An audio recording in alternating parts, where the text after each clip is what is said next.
We interrupt the broadcast of this previously scheduled movie episode of Chapo Trap House to bring you the news that Her Majesty Queen Elizabeth II has died.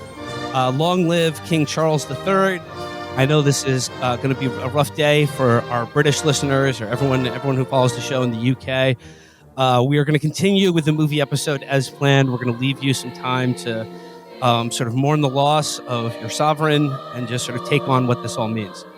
To our Irish listeners of the show, do you go off? You've been training for this day for years, and now the time has finally come. Just let it all go. Let it all That's loose. right. The 96-year-old lady just turned into dust like Yoda. She's owned. She's so owned. You guys want to hear some words that I wrote? Yeah. It's just like top of the head I came up with. Her Royal Majesty's passing is not only a tragedy for England, Britain, the UK, and Commonwealth, but all decent people everywhere. Queen Elizabeth was our last link to a lost age of magic and glory, radiating the world with light. After a life of service, she rests in God's kingdom. It's just a little that was beautiful. Top of the dome. Thank you. That was beautiful. I felt that. That was some real shit. And the shit people are saying out there on social media, dog, it's so fucked up. Honestly, like, I will say I normally like hate days on Twitter where it's like, yeah, like a 180-year-old person dies and they're like, oh, the fucking Lenin killed you, you know? Boring. Don't care. Shut up. But, you know, as a Princess Diana fan, you know, there is some happiness there. But for the most part, this is just nothing, you know? She was an extremely old woman who, as Matt said, returned to dust, literally. She won. She got away with it, folks. I'm sorry. No guillotine for Liz. It's Prince Charles is next? Yep. Yeah, baby. Charles III. King Charles III.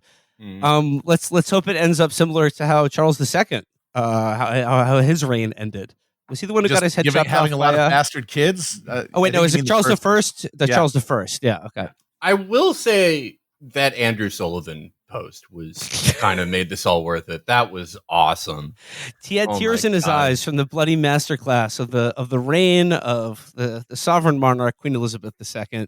I think the tweet that I saw this morning that summed it up best for me was all of the jokes that you could conceive of about Queen Elizabeth dying, or all the ways you can make fun of British people being sad because their queen is dead, just pale in comparison to any sincere tweet by anyone who is a fan of the British monarchy. Nothing will be funnier than that. So, I mean, honestly, you know, just like I said, if you're a British listener to the show, I'm sorry how terrible your TV is going to be for the next several weeks. Some of the worst television ever committed to film. I think the worst in a 30-year period, easily. Yeah. And you know, if you're an Irish listener to the show, bro, we're on the way. We coming to Dublin for that pack watch.